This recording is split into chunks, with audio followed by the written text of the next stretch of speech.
لا حول ولا قوة إلا بالله العلي العظيم. أعوذ بالله من الشيطان اللعين الرجيم. بسم الله الرحمن الرحيم. الحمد لله خالق العباد وساطه البلاد ومسيل الوهاد ومغزم النجات. ليس لأوليته ابتداء ولا لأزليته انقضاء. هو الأول ولم يزل والباقي بلا أجل. خرت له الجباه ووحدته الشفاء. الصلاة والسلام وتحية والإكرام على النبي الأمي المكي المدني القرشي الهاشمي المطلبي الحجازی العربی الرسول المعید والنبی الممجد المصطفى الامجد صاحب التاج والمنبر والخطبۃ والمقبر والجبین الاطہر والعصب الاشہر والنسب الانور والخد الاحمر سیدنا ومولانا وہادینا والشفیع ذنوبنا وحبیب قلوبنا وطبیب نفوسنا ابی القاسم محمد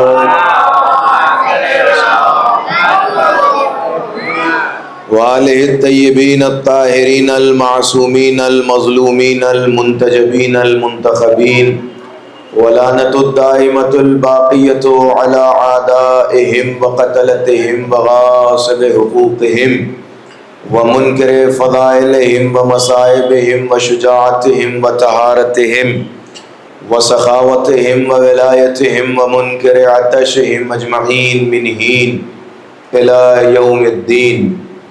اما بعد فقد قال اللہ تعالی فی محکم کتابہ ومتقن خطابہ بسم اللہ الرحمن الرحیم. قل لا اسألکم علیہ اجرا الا المودۃ فی القربى. صلوات بر محمد. گزارش ہے وارث اعضا حضرت حجت کے ظہور میں تاجیل کے لیے بآواز بلند صلوات.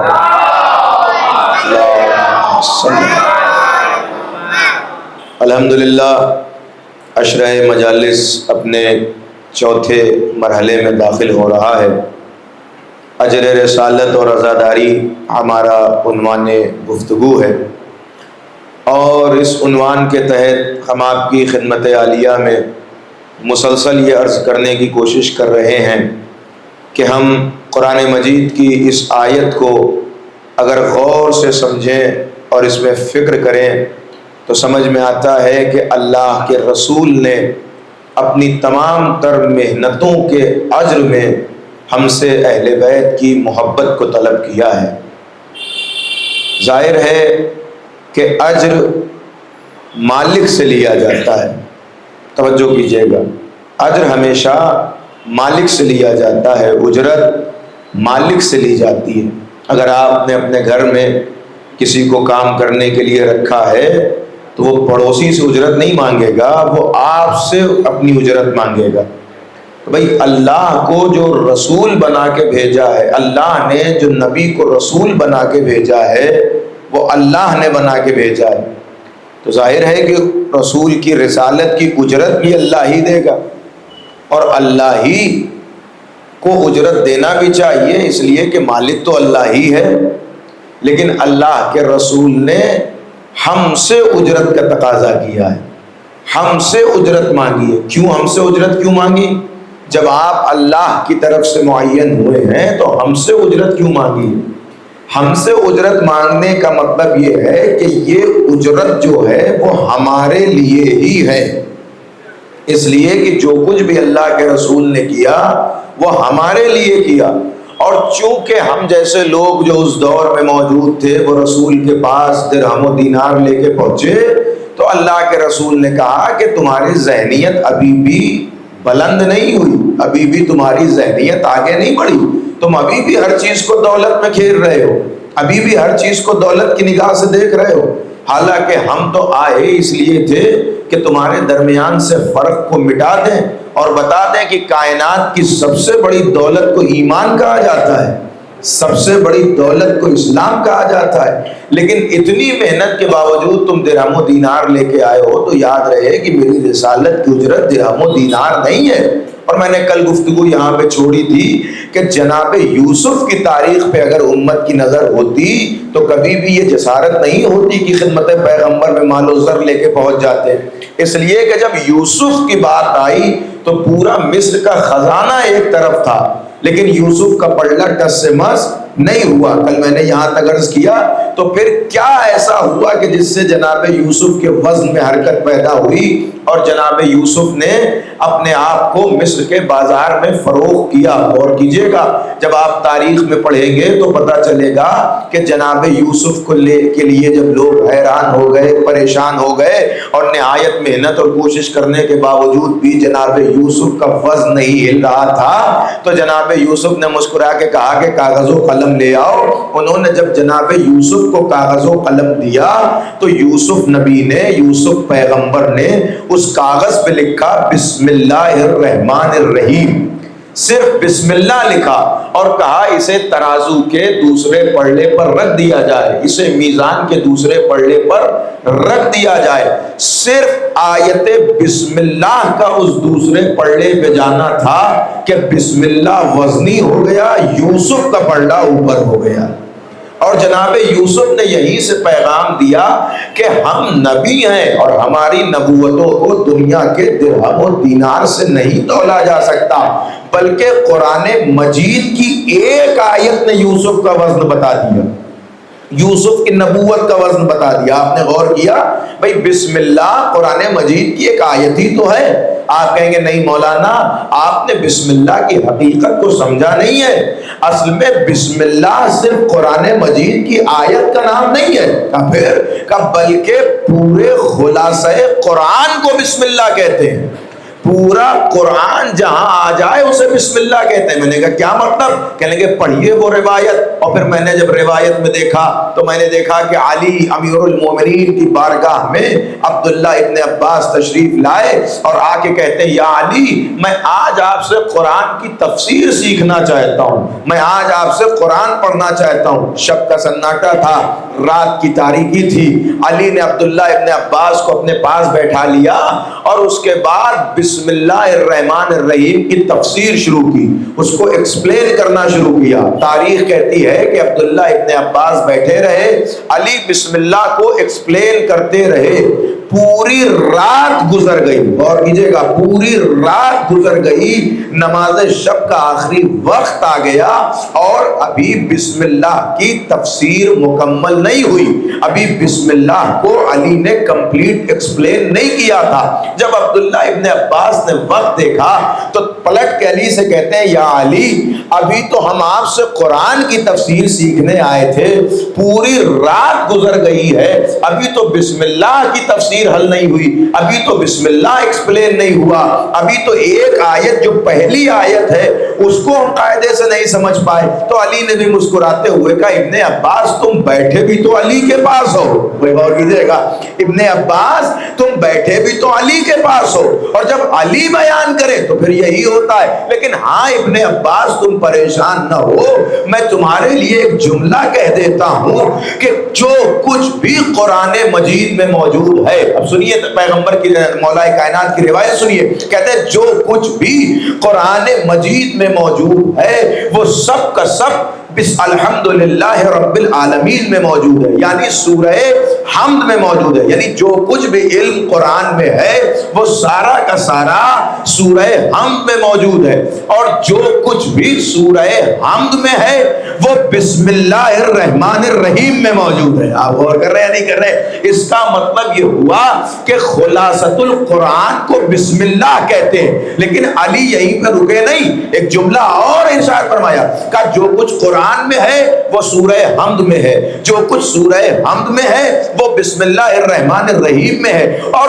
جو کچھ بسم اللہ الرحمن الرحیم میں ہے وہ بائے بسم اللہ میں ہے۔ غور کیجئے گا وہ بسم اللہ کی بے میں ہے۔ اب کیا کیا جائے؟ علی نے خود کبھی کسی موقع پہ کہا تھا انا نقطۃ تحت البا، اور میں وہ نقطہ ہوں جو بے کے نیچے دیا جاتا ہے۔ صلوات پڑھیں محمد علیہ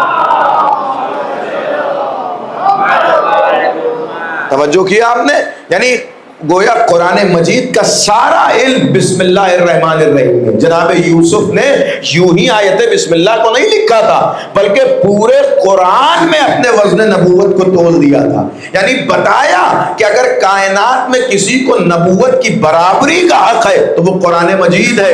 غور کیجئے گا, یعنی اگر کوئی چیز نبوت کی ہم وزن ہے تو وہ قرآن مجید ہے. قرآن کے علاوہ کائنات میں کوئی چیز بھی نبوت کے ہم وزن نہیں ہے, نبوت کے برابر نہیں ہے. شاید یہی وجہ تھی کہ جب نبی جانے لگے تو فرمایا انی تارکم فیکم الثقلین کتاب اللہ و عطرتی. یاد رکھنا میں تمہارے درمیان دو گراں قدر چیزیں چھوڑے جا رہا ہوں, دو وزنی چیزیں چھوڑے جا رہا ہوں. ایک اللہ کی کتاب ہے, ایک میرے اہل بیت ہیں. یعنی جتنا وزنی قرآن ہے اتنا ہی وزنی اہل بیت علیہم الصلوۃ والسلام بھی ہے. ایک صلوات پڑھیں مل کر رحمت اللہ صلی اللہ.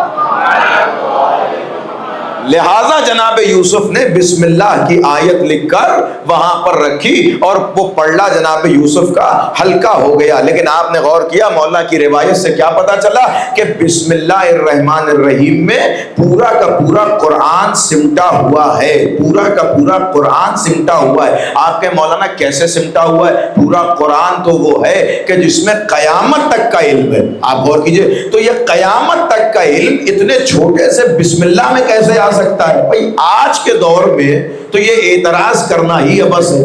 آج کے دور میں تو یہ سوال کرنا ہی بیکار ہے. آج ماشاءاللہ ہم اتنی عظیم دنیا میں زندگی بسر کر رہے ہیں کہ جہاں زندگی سیٹلائٹ کے سسٹم کے ساتھ ساتھ اتنی اوپر جا چکی ہے کہ ان چیزوں کو سمجھنا کتنا آسان ہو چکا ہے. آپ کہتے نہیں مولانا پھر بھی قرآن میں قیامت تک کا علم ہے, اور آپ کہہ رہے ہیں وہ سارا کا سارا علم بسم اللہ میں ہے. میں نہیں کہہ رہا ہوں, مولا کہہ رہے ہیں کہ سارا کا سارا علم بسم اللہ میں ہے. تو یہ اتنا بڑا علم ایک چھوٹی سی آیت میں کیسے آ سکتا ہے؟ ارے بھیا جب 2 GB میں نہ جانے کتنے گھنٹے آ سکتے ہیں تو کیا ایک آیت میں پورا علم قیامت نہیں آ سکتا؟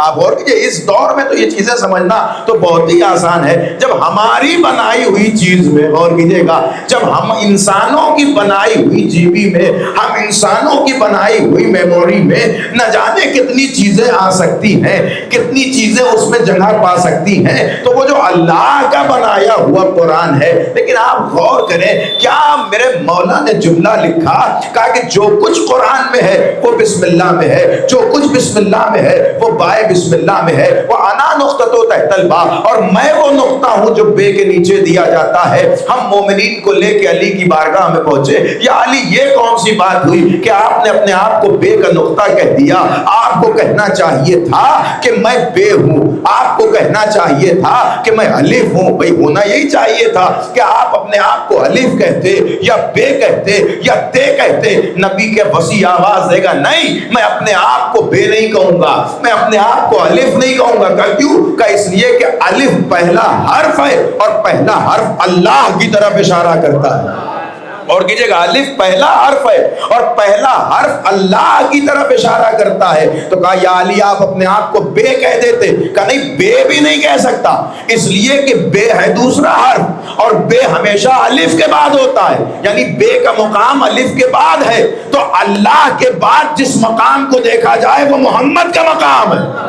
غور کیجئے گا, توجہ کیجئے گا, بے کے بعد جو مقام ہے وہ الف کے بعد جو مقام ہے وہ نبی کا مقام ہے. لہذا الف ذات ہے اللہ کی, بے ذات ہے محمد کی. تو میں نے کہا یا علی پھر آپ اپنے آپ کو تے کہہ دیتے میں تے ہوں, لیکن تے آپ نے نہیں کہا, آپ نے بے کہا نہیں پھر بھی تم غلط سمجھے. اگر میں اپنے آپ کو تے کہہ دیتا تو تے ایک الگ لفظ ہے, ایک الگ ورڈ ہے, اور تے کا وجود بتاتا ہے کہ یہ بے سے الگ ہے. نہیں غور کیجئے گا خدا کے لیے, تے کا وجود بتاتا ہے کہ یہ بے سے الگ ہے. میں نے اپنے آپ کو تے نہیں کہا, کیا کہا؟ بے کا نقطہ کہا. بتانا چاہتا ہوں کہ میں محمد سے الگ نہیں ہوں. بھائی غور کیجئے گا, میں نبی سے الگ نہیں ہوں, میں ہمیشہ نبی کے ساتھ ساتھ ہوں. تو یعنی نقطہ کیوں کہا؟ کہ یہی تو سمجھانا چاہتا ہوں کہ میں وجود میں محمد سے اتنا چھوٹا ہوں جتنا بے سے نقطہ چھوٹا ہوتا ہے, لیکن ضروری اتنا ہوں کہ اگر نقطہ ہٹا دو تو بے کی پہچان نہیں ہوگی. سلامت.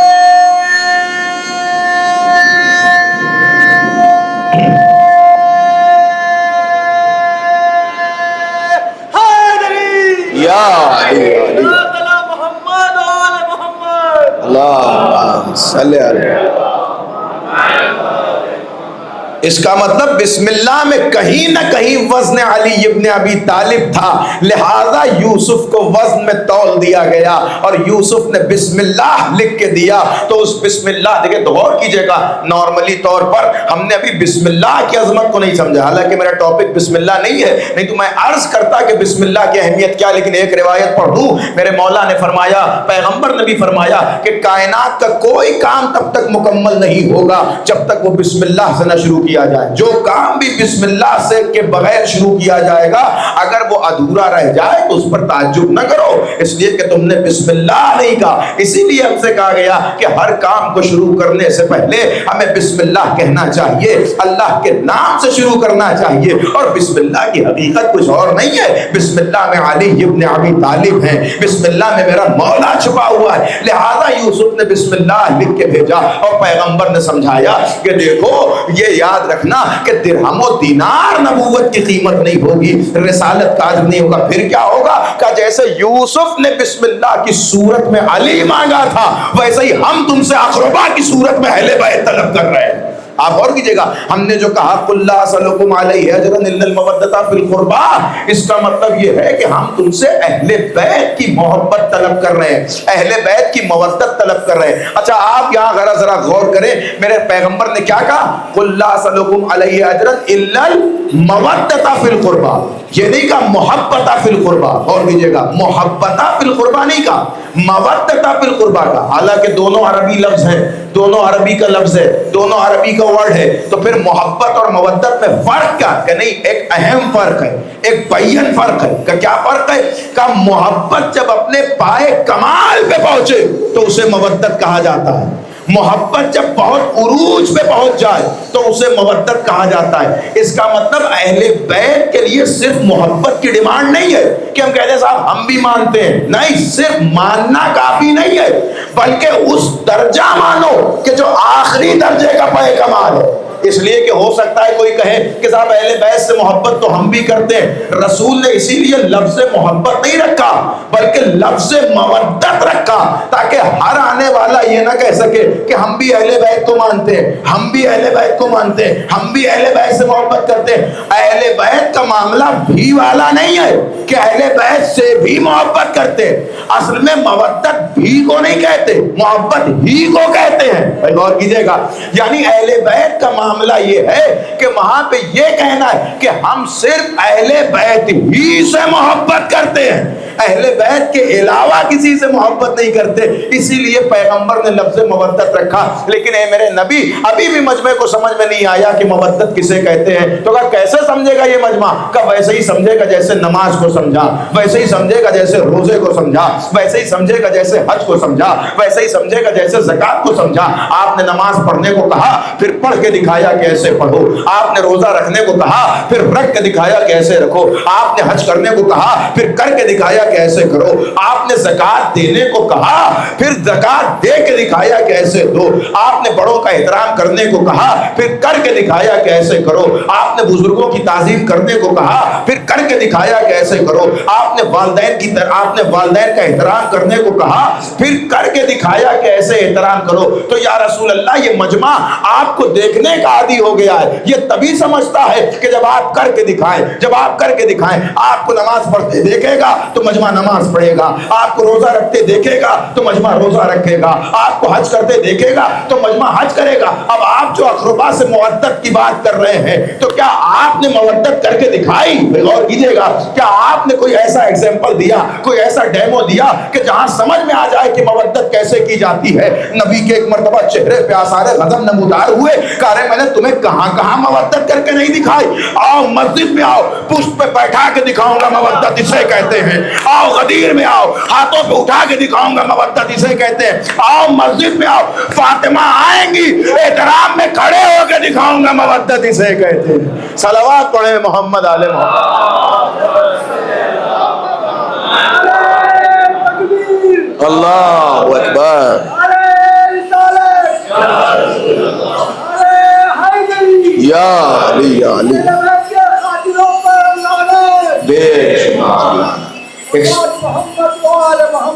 اللہم صلی علی محمد. نہیں دیکھیں صلوات کے معاملے میں آپ حضرات ڈھیلے آواز سے کام نہ لیں، کم سے کم اتنی بلند تو پڑھیں کہ باہر کی آواز پہ آپ کی آواز غالب آ جائے. بلند ترین صلوات پڑھیں عظمت عالیہ. صلی علی. اور آپ کو بتا دوں ایک حدیث یہاں پہ پڑھ دوں کہ یہ صلوات ہی وہ ہے کہ جو مرض لا دوا کی دوا ہے. بھائی غور کیجئے گا، پیغمبر سے پوچھا گیا کہ صلوات کا فائدہ کیا ہے؟ فرمایا صلوات بلند آواز سے پڑھا کرو تاکہ جب تم بلند آواز سے صلوات پڑھو گے تو تمہارے دلوں کا بغض اور جیلسی دور ہو جائے گی. دیکھیں کائنات میں جیلسی کی ٹیبلٹ نہیں ملتی، لیکن آل محمد نے اس کا بھی علاج بتایا ہے. بلند ترین صلوات پڑھیں آل محمد کی.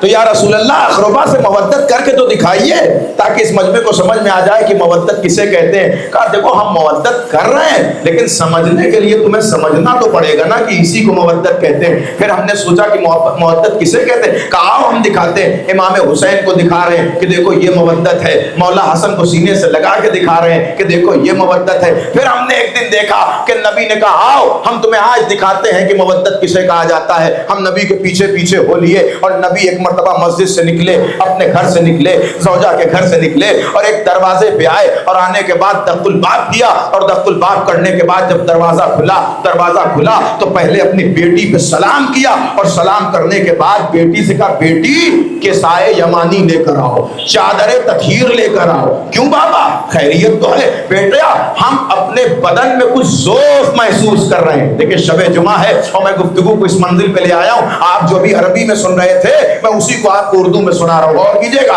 پیغمبر آئے اور آنے کے بعد کہتے بیٹی میں اپنے بدن میں ذوف محسوس کر رہا ہوں. ذوف کسے کہتے ہیں؟ میں اپنے آپ کو تھوڑا سا مریض محسوس کر رہا ہوں، ذوف محسوس کر رہا ہوں، تھوڑا سا میں اپنے اندر کسالت محسوس کر رہا ہوں. یا رسول اللہ اگر کمزوری محسوس کر رہے ہیں تو جائیے کسی زوجہ سے کہیے کہ آپ کے لیے جوس کا انتظام کر دیں.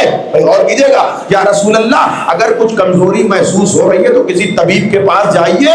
یا رسول اللہ اگر شفا چاہیے تو کسی طبیب کے پاس جائیے. اور آپ تو خود دنیا کو شفا دے رہے ہیں، آپ تو خود دنیا کو مرض سے شفا دے رہے ہیں، آپ تو خود دنیا کی کمزوریاں دور کر رہے ہیں. یا آخر آج آپ کو کیا ہو گیا کہ آپ فاطمہ سے کہہ رہے ہیں فاطمہ اپنی چادر لاؤ، مجھے ذوق محسوس ہو رہا ہے، میں اپنے بدن میں ذوق محسوس کر رہا ہوں. کہ یہی تو بتانا چاہتا ہوں جو ساری کائنات کو شفا دے اسے رسول کہتے ہیں، جو رسول کا ذوق دور کر دے اسے چادر بطول کہتے ہیں. سلامت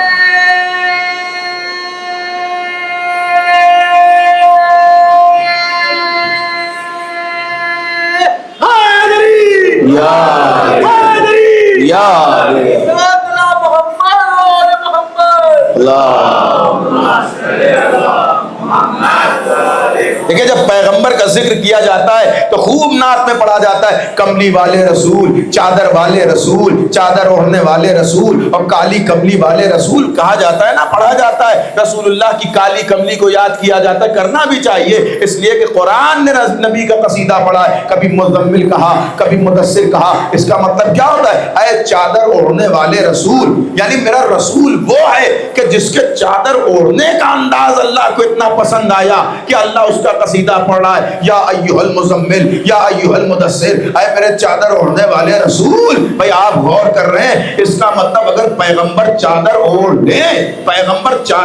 لیں تو اللہ کو وہ عادت پسند آ جاتی ہے. حالانکہ یہ وہ چادر ہے جو پیغمبر نے مانگ کے نہیں اوڑھی ہے بلکہ گھر میں رکھی ہوئی چادر اوڑھ لی، وہ قرآن کی آیت بن گئی. تو جو چادر محمد خود سے اوڑھ لے جب اس کی اتنی اہمیت ہے تو جس چادر کو نبی مانگے اس چادر کی کتنی اہمیت ہوگی. آپ غور کر رہے ہیں فاطمہ بی بی سیدہ سے چادر مانگی اور چادر مانگ کے جا کے اندر لیٹ گئے. ہم تو سوچ رہے تھے کہ نبی کے بدن میں ذوف ہے، نبی کمزوری محسوس کر رہے ہیں تو نبی آرام کریں گے، نبی اطمینان حاصل کریں گے. لیکن ہم نے تھوڑی دیر کے بعد دیکھا کہ تھوڑی دیر کے بعد ایک مرتبہ مولا حسن تشریف لائے اور آ کے بی بی سے کہتے ہیں السلام علیکم یا اماں، اے مادر گرامی آپ پر ہمارا سلام ہو.